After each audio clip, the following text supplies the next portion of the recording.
Hello students, আজ আমরা class 9 এর সেকেন্ড সামেটিভের অঙ্কের কিছু ইম্পর্টেন্ট কোশ্চেন নিয়ে আলোচনা করব। প্রথম কোশ্চেন আছে, একটি দ্রব্য 560 টাকায় বিক্রি করে 20% ক্ষতি হয়, দ্রব্যটির ক্রয় মূল্য কত? এখন দেওয়া আছে 560 টাকায় বিক্রি করে 20% ক্ষতি হয়, তাহলে সেক্ষেত্রে আমরা 20% ক্ষতিতে বিক্রয় মূল্য আমাদের 80 টাকা হলে ক্রয় মূল্য অবশ্যই 100 টাকা। বিক্রয় মূল্য যদি 80 টাকা হয় তাহলে ক্রয় মূল্য 100 টাকা হবে, সে তবেই 20% ক্ষতি হবে। তাহলে বিক্রয় মূল্য আমাদের কত? 1 টাকা হলে ক্রয় মূল্য কত না 100/80 টাকা। এখন বিক্রয় মূল্য কত বলেছে? 560 টাকায় বিক্রি করেছে, তাহলে বিক্রয় মূল্য যদি 560 টাকা হয় তাহলে ক্রয় মূল্য কত হবে না 100 × 560/80, 27টা 56 700 টাকা। তাহলে আমাদের ক্রয় মূল্য ছিল 700 টাকা। চলে আসছি 2 নম্বর কোশ্চেনে।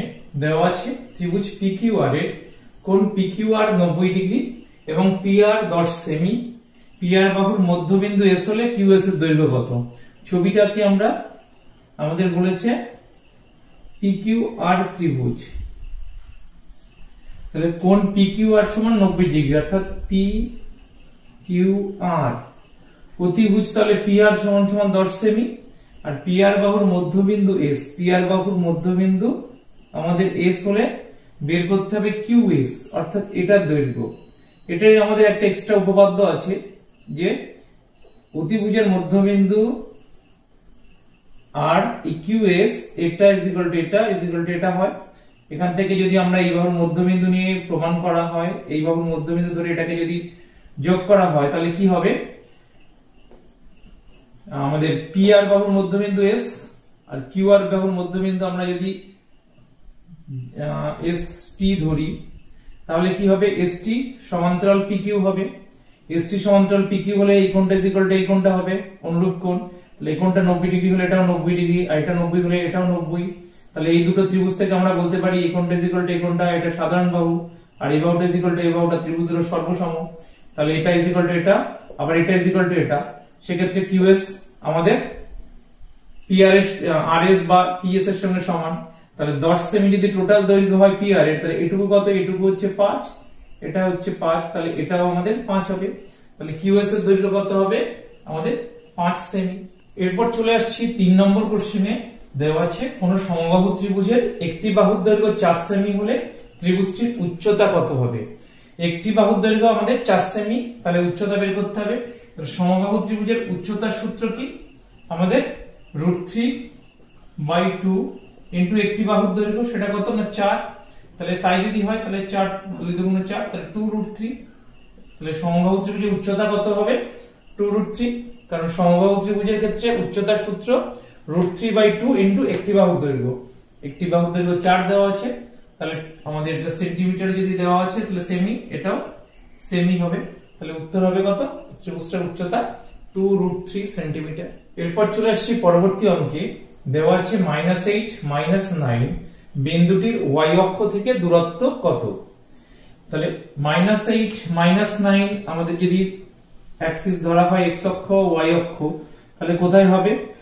আমাদের x ও x ড্যাশ, y ও y ড্যাশ। তাহলে -8 সেখান থেকে -9 এইদিকে হবে। তাহলে এখানটায় যদি বিন্দুটা হয় -8 -9, তাহলে y অক্ষ থেকে দূরত্ব কত? অ্যাকচুয়ালি y অক্ষের দূরত্ব এটাই আমাদের, অর্থাৎ যে -8 এটা y অক্ষের ডিরেকশন বোঝাচ্ছে। তাহলে অ্যাকচুয়ালি দূরত্ব কত? 8 একক। অ্যাকচুয়ালি দূরত্ব এখান থেকে 8 ঘর, সেই জন্য এর উত্তর হবে কত না আমাদের 8 একক।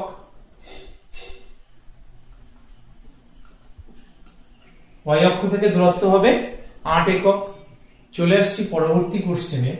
দেওয়া আছে x%, 10% ও 5% এর সমতুল্য ছাড় যদি 31.6% হয় তাহলে x এর মান কত? তাহলে দেখো আমাদের x%, 10% আর 5% পরপর ছাড় দিয়েছে। তাহলে যদি 100 টাকা আমাদের অ্যাকচুয়ালি ক্রয় মূল্য হয় তাহলে x% ছাড় দেওয়ার পর বিক্রয় মূল্য কত হবে?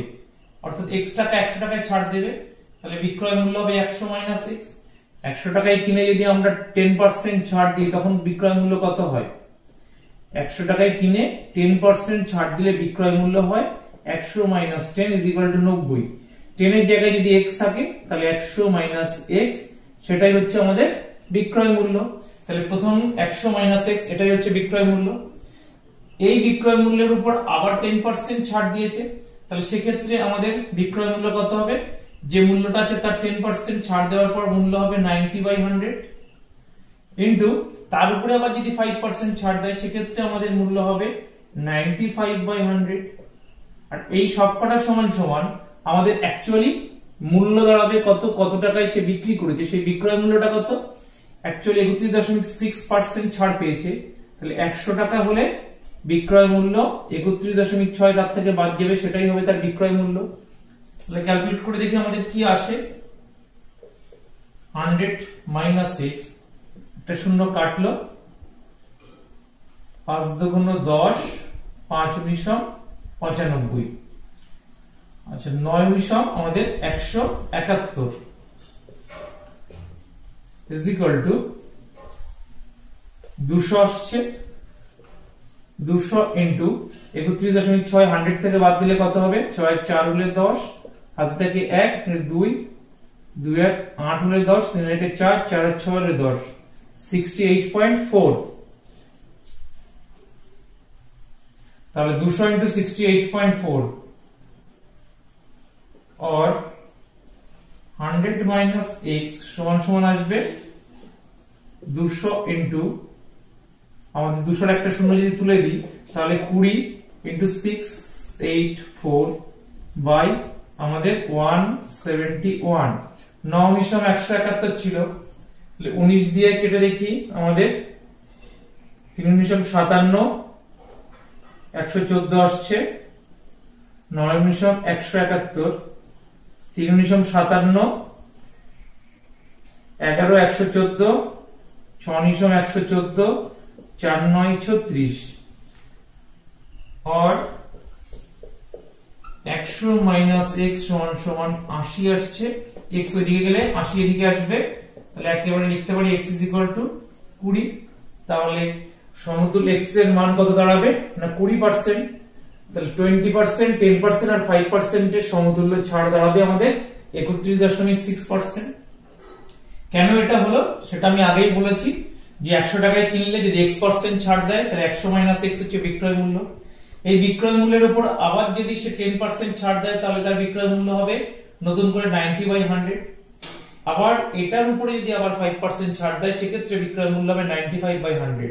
তাহলে অ্যাকচুয়ালি বিক্রয় মূল্য আমাদের কত দেওয়া আছে না 100 মাইনাস 31.6, এটাই বিক্রয় মূল্য দাঁড়াচ্ছে কারণ এটা তো ছাড়। তাহলে অ্যাকচুয়ালি বিক্রয় মূল্য আমাদের 68.4। তাহলে এখান থেকে আমরা যেটা পেলাম x এর মান সেটা হচ্ছে 20, যেটা আমাদের অ্যানসার। 20%, 10% এবং 5% এর সমতুল্য ছাড় হবে 31.6%।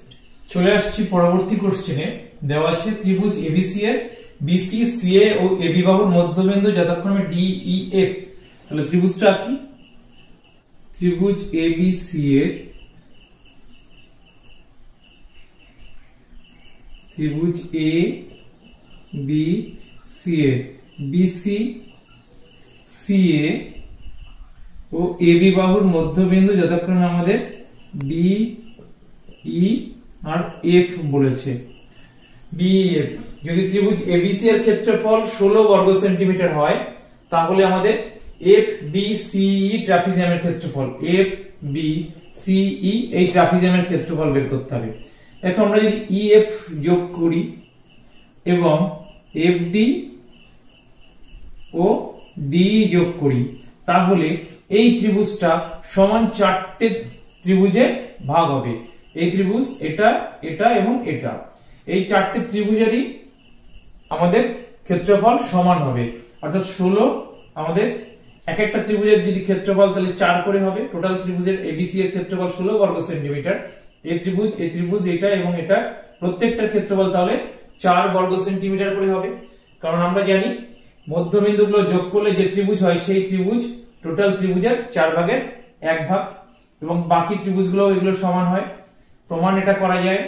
কিভাবে প্রমাণ সেটাও আমি বলে নিই। ই আর ডি আমাদের বিসি আর এসি এর মধ্যবিন্দু, তাহলে ইডি সমান্তরাল হবে আমাদের এবি। তাহলে ইডি সমান্তরাল এবি যদি হয় তাহলে ইডি সমান্তরাল এই ইডি কে আমরা এফবি এর সমান্তরাল লিখতে পারি। কি লিখতে পারি না, ইডি সমান্তরাল এফবি। একই রকম ভাবে আমাদের এই বাহুটার ক্ষেত্রে এফই সমান্তরাল বিসি, অর্থাৎ এফই সমান্তরাল বিসির জায়গায় বিডি লিখতে পারি। কেন না, এফ এবি এর মধ্যবিন্দু, ই এসি এর মধ্যবিন্দু, তাহলে এফই সমান্তরাল বিডি। তাহলে একটা চতুর্ভুজের যদি দুজোড়া বিপরীত বাহু যদি পরস্পর সমান্তরাল হয় তাহলে চতুর্ভুজটা সামান্তরিক হয়। তাহলে বিডিইএফ একটা সামান্তরিক, আর বিডিএফ সামান্তরিকের কর্ণ হচ্ছে আমাদের ডিএফ। তাহলে এই দুটো ত্রিভুজের ক্ষেত্রফল সমান হবে। একই রকম ভাবে প্রমাণ করা যাবে এটা এটা সমান, আবার এটা এটা সমান, তাহলে সবকটা ত্রিভুজেরই ক্ষেত্রফল সমান। তাহলে আমাদের এই ত্রিভুজের ক্ষেত্রফল 4 বর্গ সেন্টিমিটার, এটারও 4 এটারও 4। তাহলে ট্রাপিজিয়ামটার ক্ষেত্রফল কত? ট্রাপিজিয়াম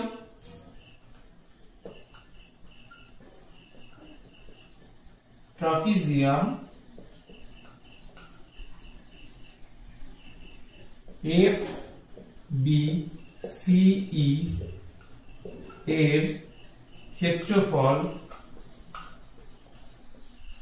সমান সমান ত্রিভুজ এফ বিডি এর ক্ষেত্রফল প্লাস ত্রিভুজ ইএফডি বা ডিইএফ এর ক্ষেত্রফল প্লাস ত্রিভুজ সিডিই এর ক্ষেত্রফল। তিনটে ক্ষেত্রফল যোগ করলে কত হবে? 4 করে 3 এ 4 12 সেমি স্কয়ার। তাহলে আমাদের ট্রাপিজিয়ামটার ক্ষেত্রফল কত না 12 বর্গ সেন্টিমিটার। চলে আসছি পরের কোশ্চেনে। দেওয়া আছে একটি বর্গক্ষেত্রের অন্তর্বৃত্ত ও পরিবৃত্তের ব্যাসার্ধের অনুপাত কত, সেটা আমাদেরকে বের করতে হবে। তাহলে একটা বর্গক্ষেত্র এঁকে নিই। বর্গক্ষেত্রের আমাদের অন্তর্বৃত্ত আর পরিবৃত্তের ব্যাসার্ধের অনুপাত বের করতে বলেছি।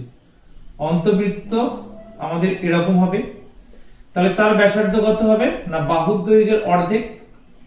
আর যদি বর্গক্ষেত্রটার পরিবৃত্ত হয় তাহলে পরিবৃত্তটা কেমন হবে? আমাদের প্রত্যেকটা কর্নারকে টাচ করে যাবে।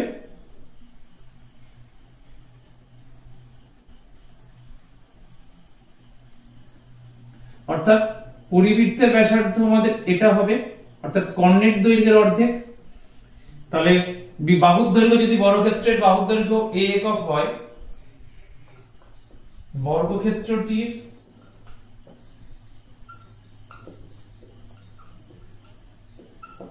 বাহুর দৈর্ঘ্য সমান সমান a একক। এটা মনে করি বলে লিখে নিলেও হবে। মনে করি বর্গক্ষেত্রটির বাহুর দৈর্ঘ্য a একক, অতএব অন্তর্বৃত্তের ব্যাসার্ধ কত হবে? অন্তর্বৃত্তের ব্যাসার্ধ সমান সমান কি হবে? কারণ বাহুর দৈর্ঘ্য যেটা তার অর্ধেক হবে অন্তর্বৃত্তের ব্যাসার্ধ। আমাদের বাহুর দৈর্ঘ্যের অর্ধেক হবে অন্তর্বৃত্তের ব্যাসার্ধ। তাহলে বাহুর দৈর্ঘ্য a হলে অন্তর্বৃত্তের ব্যাসার্ধ হবে a/2 একক। আবার a যদি বাহুর দৈর্ঘ্য হয় তাহলে কর্ণের দৈর্ঘ্য, বর্গক্ষেত্রের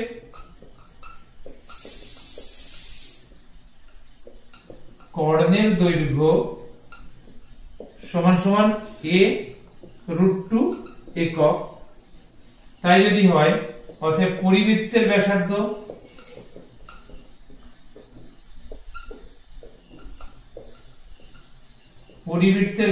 কত হবে আমাদের? a√2/2 একক। তাহলে অন্তর্বৃত্ত পরিবৃত্তের ব্যাসার্ধের অনুপাত বের করতে বলেছে। অতএব অন্তর্বৃত্ত ও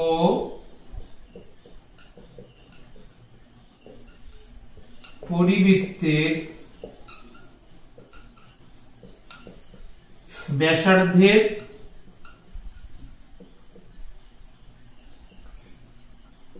অনুপাত সমান সমান কি আসবে, a/2 is to a√2/2।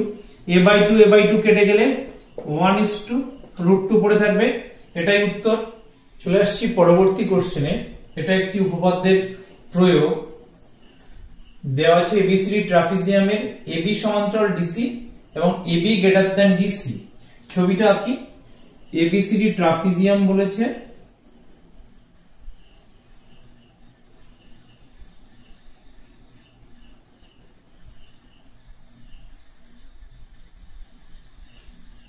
ABCD ট্রাপিজিয়ামের আমাদের এবি ইজ ইকুয়াল টু সমান্তরাল ডিসি আর এবি গ্রেটার দ্যান ডিসি।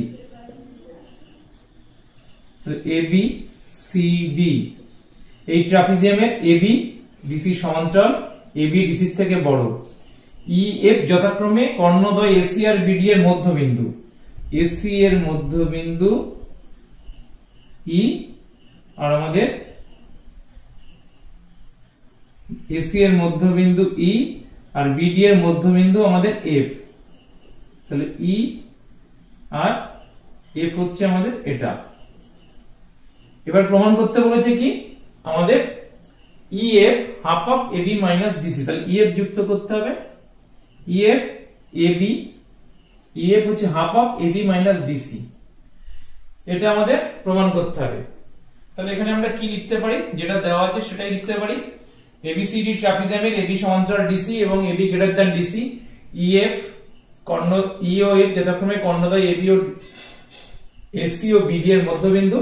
প্রমাণ করতে হবে EF half of AB minus DC. এখানেই লিখে দিই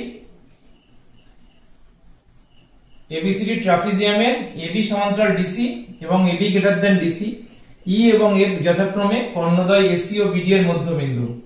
প্রমাণ করতে হবে যে, বা প্রামাণ্য বলে লেখো, প্রমাণ করতে হবে যে, না লিখে প্রামাণ্য। পরের লাইনে আমরা কি লিখতে পারি, প্রামাণ্য তথ্য কি না প্রামাণ্য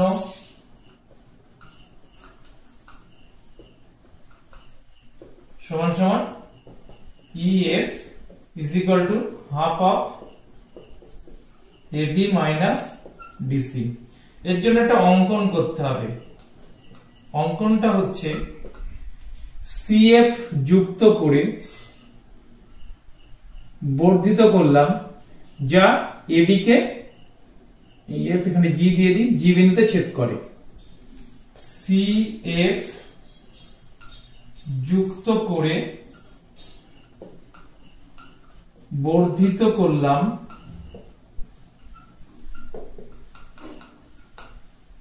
যা এবি কে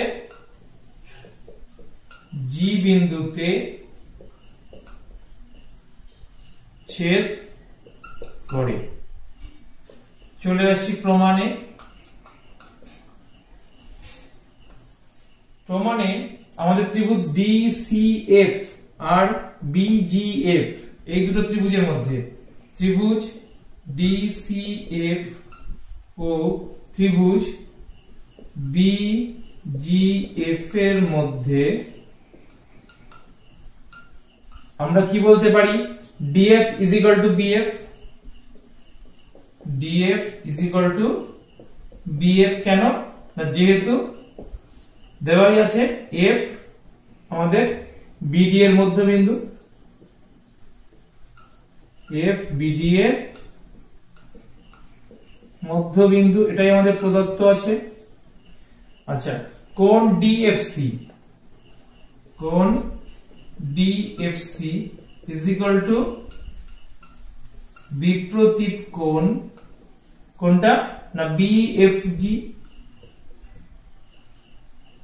আরেকটা হচ্ছে কোণ ডিসিএফ, কোণ ডিসিএফ ইজ ইকুয়াল টু আমাদের ডিসিএফ এই কোণটা, এই কোণটার দেখো একান্তর কোণ হবে আমাদের এটা এফ বিজিএফ, একান্তর কোণ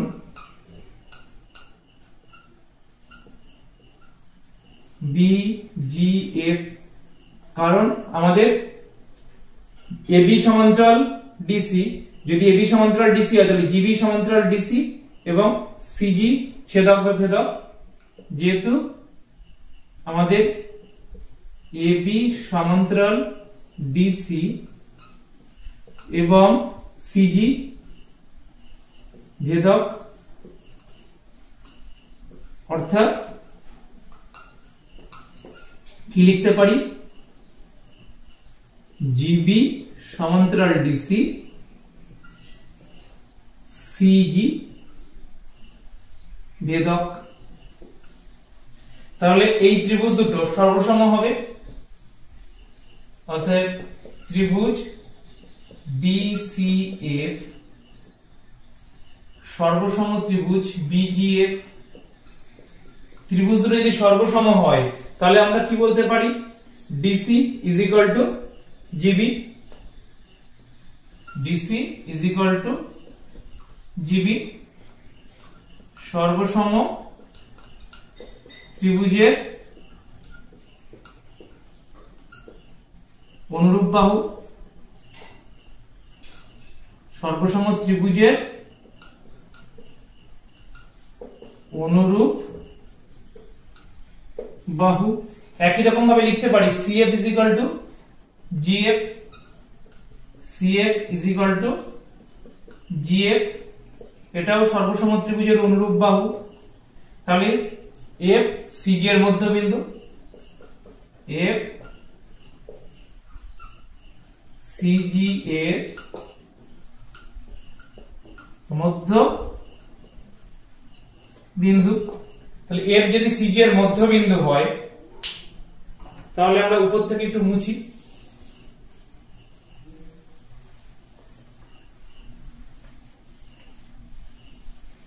F হচ্ছে আমাদের CG এর মধ্যবিন্দু। তাহলে ত্রিভুজ AGC এর, এখন ত্রিভুজ AGC এর AC বাহুর মধ্যবিন্দু, AC বাহুর মধ্যবিন্দু E এবং CG বাহুর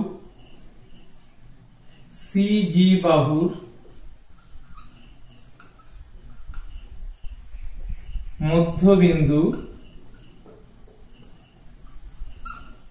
CG বাহুর মধ্যবিন্দু F, অতএব EF is equal to half of AG। কারণ কোন ত্রিভুজের দুটি বাহুর মধ্যবিন্দু সংযোগ সরলরেখা তৃতীয় বাহুর সমান্তরাল ও অর্ধেক হয়, তাহলে অর্ধেক হয়ে গেল EF is equal to half of AG। তাহলে এখানে কি লিখতে পারি, half of AG এর জায়গায় AB minus GB লিখতে পারি, AB minus GB, AB থেকে GB বাদ দিলে AG পড়ে থাকে, তাহলে half of AB minus GB এর জায়গায় আমরা DC লিখতে পারি, কারণ আগেই প্রমাণ করেছি GB আর DC সমান, তাহলে EF is equal to half of AB minus DC। এটাই আমাদের প্রমাণ করার কথা ছিল, প্রমাণিত।